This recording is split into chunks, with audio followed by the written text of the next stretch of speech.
on the clock for Tom Brady, who has led 47 game-winning drives in the fourth quarter or overtime in his career. But then, oh my goodness, what did he do?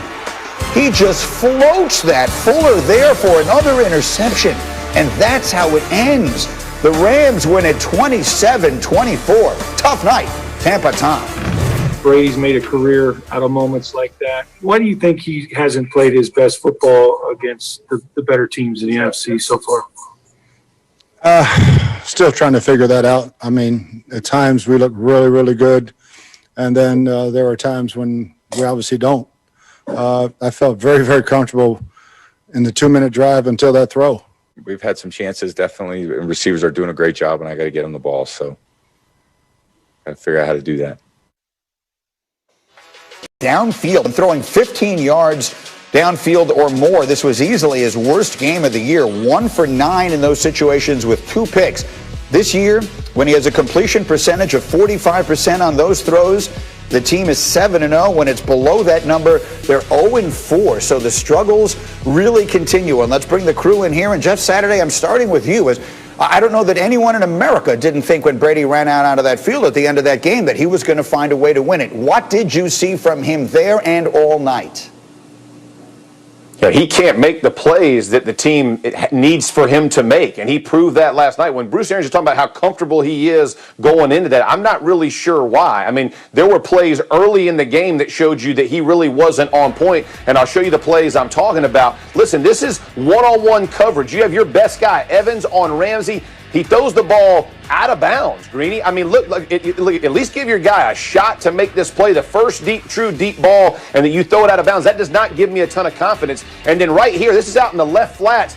I mean, this looks like me throwing it from third base to first base, right? I'm hitting the freaking pitcher mound. I mean, how bad is that? This is not a guy that, I mean, like when you just talked about it, he was 0 for 6 on those throws of 20 yards or more last night. He's getting back to that point where he's not making the throws. There's no confidence in those deep balls. This offense has to have those plays if they want to be successful in the playoffs. It felt like a little bit of a shocker there. Greg, through a quarterback's eyes, what did you see?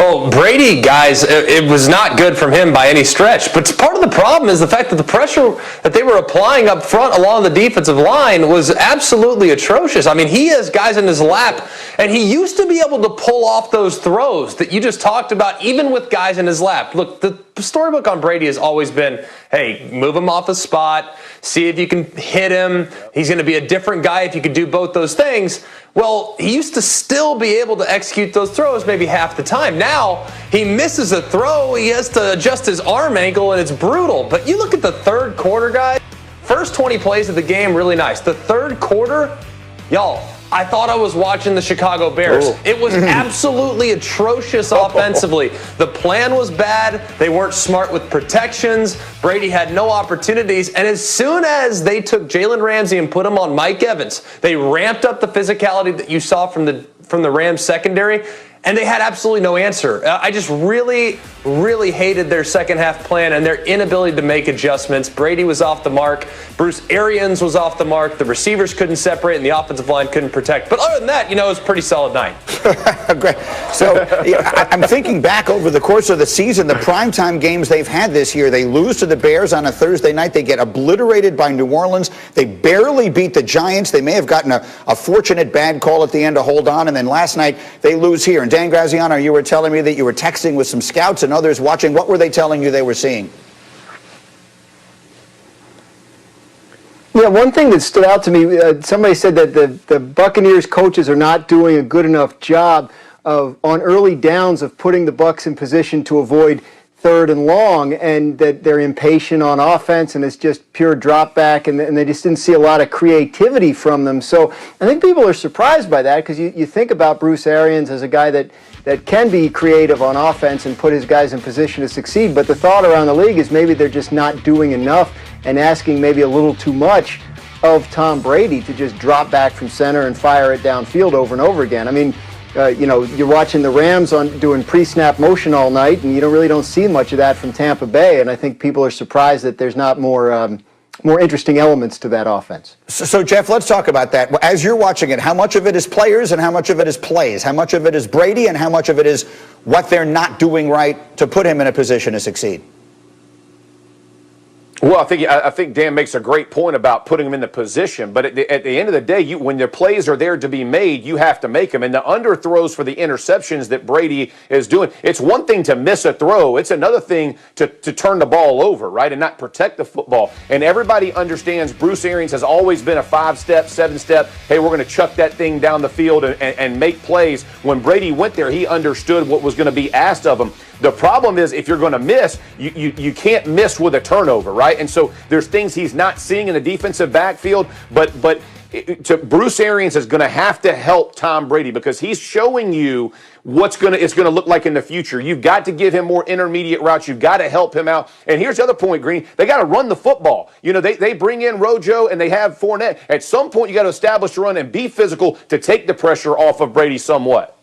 So they find themselves at this point, the Buccaneers in a whole world of hurt. In the NFC South, that feels as though it may be getting hopelessly away now. They're just battling to make sure they get into the playoffs. That's where we wake up this morning, coming off of the wrap-up of Week 11 on the NFL. But there's much more to talk about in Graziano. Let me start it with you. Let's run the hurry up through a bunch of different issues, and let's start with the Bears. Who's their quarterback this week?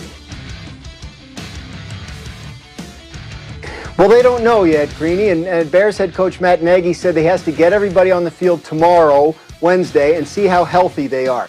We know Nick Foles hurt his hip at the end of the last game they played 2 weeks ago. We know Mitchell Trubisky's been out with a shoulder injury, so the health could make the decision for Nagy. If they're both healthy, he's got a tough call. May switch back to Trubisky just to get a little spark for the offense. Arizona knows who its quarterback is. It's Kyler Murray. They're playing in Foxborough against the Patriots this week. Kyler Murray hurt his shoulder in their last game, finished the game, and the expectation is that he will be good to go this week.